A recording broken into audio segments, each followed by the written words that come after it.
Hey everyone. So yeah, this week has been a bit of a quiet week for me. I have had COVID, so I've kind of just been coughing and hacking all week long, which is probably why my voice sounds a little bit shit right now. So that was the downsides. But we've been getting quite a few people asking for my build, and I have kind of put that off a little bit just because I needed to wait until I kind of got the gear that I wanted with the traits that I wanted, which I've done this week. So I thought I would go through my build video, and then there's some really interesting things I have come across and learnt during the gearing up process and getting those traits, so I thought I could share them with you too. And then lastly, I just want to say we hit 300 subs. Yeah, I know, it's a very, very small channel, but hey, that's like, you know, it's good because every sub is like really, really awesome, and I just think it's cool. Like 300 subs for me, that's like, it's amazing. It's just kind of cool. Getting lots of people giving me feedback in game, which is also cool. I'm starting to get lots of people commenting, which is also cool. So yeah, it's feeling pretty good. So yeah, thanks heaps of that, everybody. It's been really, really, really cool with all the positivity. Who would have thought that admitting that you're crap and then trying to show you getting better in duels would be the way to go, rather than trying to make these videos where like you show yourself like, always winning and never dying, and you know, I think people seem to like the honesty. So yeah, anyway, so right, so we'll start with the build video. This is the build that I'm running for my melee build. So first of all, we're going to go through the weapons. So you can see here I'm using this great axe. So I was going for a little bit more survivability here. I've tried to get all the perks that I need for the great axe and the Warhammer, either on my gear or on the Warhammer. So yep, that's basically what I'm using for the great axe. You can see that I've got it up to 623 now. And for the Warhammer, this is what I'm using, so a bit more life stealing. And then yeah, so just keen for the extra critical. This is the best weapon I could find, basically. And again, I've got it up to 624. So yeah, I guess the jury's still out on whether this is the BIS. I just need to think about different weapons and try them, but for now this is going to suffice. In terms of the gear, I've got the Void Bent Helm for my head. I've got the Void Bent chest piece, and then I'm using this because it gives me the Insatiable Gravity Well, and it gives me a bit of physical aversion, which is nice, especially with all the snipers. And then I'm using this for the legs, which gives me Sundering Shockwave. Obviously, all the gear I'm getting has to have resilience on it as well. So, and or strength and constitution, and strength and constitution. And then the last piece I've got has got the Leeching Path of Destiny, which is quite a big chunky heal actually, and of course resilience to do with strength. And then with the jewelry, I have the health, and then divine just to help increase the incoming heals from the life stealing. I don't know if this would be really that significant, but again, this is just kind of what I went for theoretically, so this is what I've got for now, and then I can try to test things later on. So this is the jewelry that I'm running. Then the next one is leeching, so again, just getting more health and keen awareness because of that extra crit chance. And then use another one which gives me regenerating, again, more health coming in, and refreshing toast. Because, man, 27% cooldown potions is pretty massive for things like OPR. So that's the gear that I'm using at the moment. Again, I'm not sure if it's best in slot. Well, actually, yeah, if anyone's got any feedback or they think there's better items or I'm missing something, then definitely let me know. But at the moment, this is what I'm running. And so this week, I managed to get my weapons up to 623 and 624, so that was kind of epic. And then I've managed to get this light leg piece up to 620. So that's what we're going to be sort of discussing later. Okay, so I just realized I need to show you also my attribute points. So at the moment, so the goal is once I get my gear fully maxed out, I'm going to run 300 strength because I want those light and heavy attacks to gain crit, and 200 constitution. At the moment, the reason I'm giving up on this is because I'd rather have the extra bit of survivability from the 200 constitution. So that is basically what I will be running with the attributes. Now, in terms of my weapons, now, again, I'm kind of open to people telling me that I'm wrong or that I've picked some really stupid skills. Because, again, this is just a gut feel, really. I haven't put too much thought into it. So, I'm not using Maelstrom at the moment, and I know I need to because it does a massive amount of damage. But every time I've swapped to it, I've always kind of regretted it because I find charge is really epic to get me out of trouble in OPRs, and that might be a little bit to do with, which we're going to get into shortly, the fact that I felt really squishy previously, which has kind of changed lately. So I've always felt like charge was just a must-have, and then I've found like Reap has been really helpful. Reap's been really helpful for like pulling in those ranged opponents much better than Maelstrom, so I didn't really want to give up on that because it really helps with rangers and bow people and stuff. And then of course Vortex, Vortex Gravity, well, must have, like, never give that up.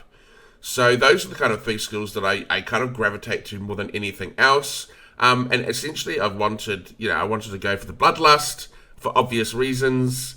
15% more damage and 20% faster movement speed. Hello, who's going to give that up? So, I've gone down all the way down to the Reap tree just because that gives you a bit of extra damage at the end and a bit of a heal. And I've also gone for the same reasons down the Charge tree because it gives you an ability to stop it and do damage at the end of it as well. And then just all of these traits are pretty good. Light attacks giving you extra damage, increased armor penetration, heal yourself every time you critically hit, critical damage increased by 10%. So these are just all like nice big damage buffs, really. When they block you, you're going to hit harder. Hitting harder people when they've got low health. So you can see that I've just kind of gone for either ones that give me heals, because, every little heal helps, or ones that increase my damage. And then over here, I've picked the skills that have allowed me to increase grit when I'm using heavy attacks, and also just those ones to help me against those ranged opponents. So allows me to pull foes closer to me, and then when I do pull them closer to me, it roots them. So that's the Great Axe. And then for the Warhammer, same again. I haven't really strayed too far from the path on this one. Again, I've been told that I should be using Armor Breaker, but when I use it, I just don't know. I feel like, again, with the trait that I'm using now with Path of Destiny, I get quite a big heal off that. And I just find it's quite helpful to still lay damage on people that are ranged. So, yeah, I'm using Path of Destiny at the moment. It's a good skill. It's like, it is replaceable, I guess. But it's just nice to be able to have something you can throw at people if they're trying to run away from you, or now if I need a heal. So it's quite good. And I'm using, my kind of combo is I try to get a Wrecking Ball onto the opponent, because it's a quicker stun. And then I'll follow that up with Shockwave for the big stun, and then I'll heavy attack them. So that's kind of the combo I'm going with those two. I've maxed them out, just because this is an AoE now. It becomes an AoE when this is maxed out, so that's quite good when you're fighting multiple people. And again, same here, increases it into an AoE, so that's kind of why I maxed them out. And you'll find that I've increased the traits along here for the same reasons with Great Axe, just increasing my damage essentially. That one's applying a slow up to the stamina regen, which can be important to wear them down. But yeah, basically these are all. This reduces the cooldowns. This is kind of like, I could have replaced this with something else. And yeah, just more damage. Again, so. And then over here, this is a replaceable one too, I feel like, but I thought it'd be nice to have something that allows me to block if I need to. This is, so sometimes when I get into those 1vx situations, this kind of helps me be a bit more tankier. Again, reducing those Warhammer cooldowns, I feel like this is probably replaceable too. Increased damage, which is good. And then, yeah, nice big health regain every time you hit one of your skills off. So kind of with the Great Axe and the Warhammer, you can see that I'm trying to pick those skills that either increase my damage or give me a heal.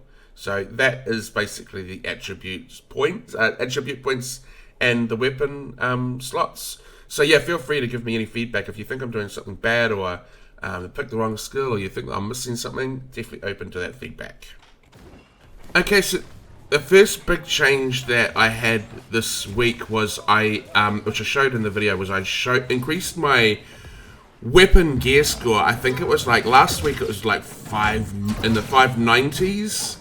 And this week, so I'd saved up all these umbral shards from doing OPR. I think I had like 7,000. And so when I finally got the Warhammer and the gear score up to 600, which happened this week, I was then able to just instantly get them up to, I think I can't remember, the Great Axe was like 624 and the Warhammer was 623. And so you can see here, like, that all of a sudden my Great Axe and Warhammer have just like really insane burst. That came really handy in OPRs as well, where finally I was able to rush up to clumps of people, drop my gravity well on them, and go through my stun chain, and then just, yeah, do like a bucket ton of damage to them. So you can see here, the damage I'm getting here, pre-leveling my weapon up. So I did a 2,483 on the heavy attack. That was when my weapon was at 600, my Warhammer was at 600 gear score. And then you'll see here, I upgrade that weapon to 625 with all my umbral shards. So I upgrade that from 600 to 624. And then I basically go through and repeat the combo sequence on them. And you'll see that the heavy attack here doesn't crit and still does 100 more damage than what it was doing before. So that does 2,602. Previously it did 2,480, but that was a crit. So, feeling on a bit of a high, I fought one of the toughest opponents that I've fought against, this guy OG Hype Master. We did a series of duels with one another, and every time he just kicked my ass. Now, he's a really, really good dueler, and he's dodging a lot of my attacks, but it was also just kind of obvious that, like, I do, like, no damage to him. Like, I am hitting him, and his health doesn't even get, like, low. And we came to the conclusion that after going through all my traits and everything, that it really was just the difference in gear score. So the next day, which was yesterday, I leveled up one of my leg piece from 600 gear score to 620. And just that one piece alone, I suddenly felt like I'd entered God mode. Like, I just felt so much more tanky, both in OPR and in duels. So these next duels I'm going to show you are literally from the minute I'd leveled up. These are all following me leveling up that leg piece. And all of a sudden, I'm just, like, winning fights that were quite difficult. So this is a mage here. I usually find mages really, really difficult, but I just felt so much more tanky. It allowed me to be so much more aggressive. Of course, my weapon's hitting harder too, so I'm able to just apply a lot of pressure. But we're just going to go through each of those duels that I had literally after I leveled up the gear. This is another duel that I had with a mage straight afterwards, and yeah, I was just really able to get my burst combo got on him quite quickly too. Just really, again, just being able to apply that pressure. So this is a fight with a hatchet, which is always kind of a tough fight because they have that big heal, and they also do kind of a lot of damage. So this is kind of one of those weapons that I don't like to fight against. So you can see that I'm being quite cautious early on in the fight, just because, yeah, in a way I didn't know how to handle the hatchet user, but I start to just figure out, okay, I just need to be a little bit aggressive, but also, while being aggressive, you know, trying to dodge as many of their attacks as possible. I guess there's a little bit of a hangover of being quite squishy, but now that I'm like a lot more tanky, I'm able to take more of a hit and apply a lot more damage, obviously. So you can see here, I'm getting a lot more sort of, and just applying a lot of, yeah, that burst to bring them down. So here I am up against someone who I duel with quite a lot, and we have good fights, and he's using a hatchet as well, so again, just kind of not sure, like, it's just not a good combo for me to fight off. I know, a little bit cautious, but having fought the last fight, I knew that I needed to be really aggressive whilst also, you know, trying to take as little damage as possible. I mean, that's just the name of the game of Julian, I guess. But, yeah, again, just having that extra bit of tankability now from one piece of armor, that's the bit that shocked me. It was just one leg piece that went from 600 to 625, seemed to apply so much more tankiness, so I just can't wait to get my other pieces of gear leveled up, because then I should be a lot more tanky.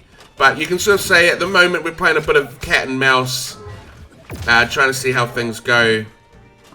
Towards the end though, again, just like in the last hatchet, I start to get more aggressive, realizing that, you know, I can't let them keep healing because they're just going to whittle me down. They're going to do their berserk and keep their health up, so I just get a lot more aggressive and in their face. And yeah, I bring home the victory in this duel as well.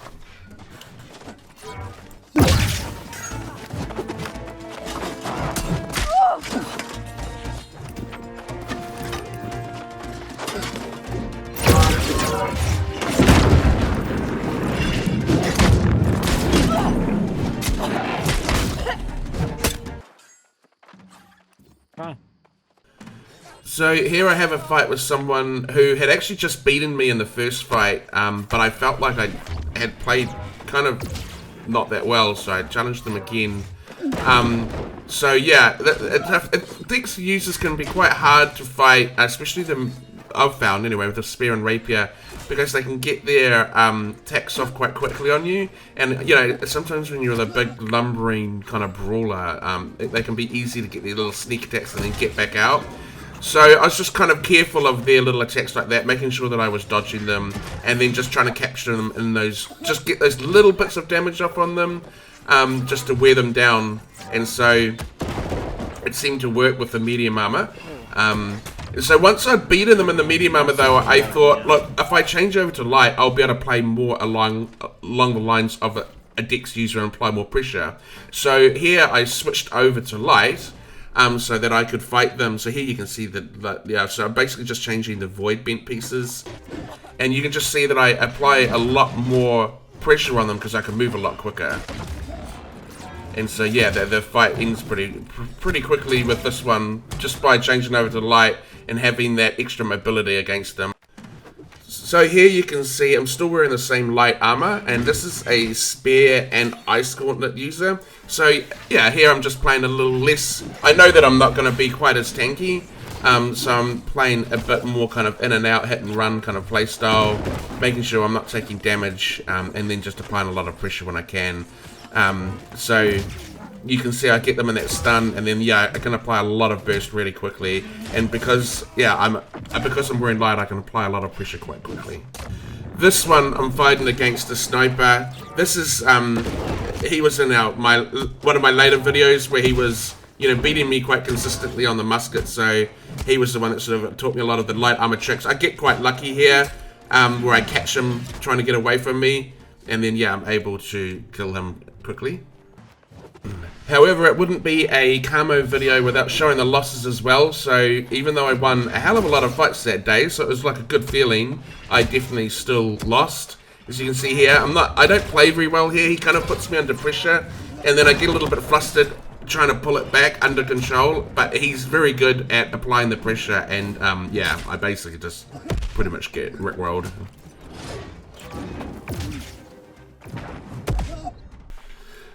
So here is an interesting fight. This is quite a long one. This person is really well geared, and they play a very tanky sword build with Warhammer, and they're wearing heavy armor. So this person I haven't been able to beat for like ever, because they just slowly wear you down and they just seem to take no damage. However, you can see I'm back to wearing medium armor here as well. But you can see that I have switched to medium, so I'm taking less damage now because I've got that little extra bit of tankiness. So they're not able to, when they're hitting me, they're not hitting me as hard as they were. Also, I'm hitting harder, so it's not like, you know, a mosquito coming biting them in the neck. Like, I'm actually doing a little bit of damage to them. So often when I don't know if anyone watches boxing, but you hear that same boxing IQ. And I feel like that's so true for duels as well. Like, sometimes you'll be fighting people, and I noticed it with the hatchets earlier, where you're fighting them in, I was playing too timid, and I kind of realized, okay, I need to be more aggressive to apply that pressure on them, so that, you know, when they are doing their heals, you're still wearing them down faster than they can heal through it. And that's kind of the same tactic I applied here. So I'm playing quite timid quite early on, but it's around about this time I realized, okay, if I'm going to beat this person, I need to be avoiding their attacks when I come in close, but I need to stay in close. I need to be ducking behind them, and moving around them a lot quicker than they can move around me. and then just constantly applying that pressure and whittling them down, so that when they are trying to get their health back up with that shield skill, I'm just eating through that health quicker than it can gain it. And so yeah, by applying that tactic kind of halfway through and just keeping that pressure on, weaving and ducking and getting behind them, and just constantly putting little bits, chipping away at their health, I'm actually able to win this fight, which I wasn't able to do previously, so it's kind of cool. So yeah, things are looking good. This week I'm going to do a lot more dueling to be back to normal now that I'm kind of getting over the old COVID. So hopefully we'll get back to sort of a lot more dueling videos as I was doing previously. But again, thanks for all the subs, everyone. I really, really appreciate it. I've really, really appreciated all the comments I've been getting in the game and on the YouTube channel. Man, it's just been so awesome. So thank you, and I will just leave you with the rest of this fight. Thanks.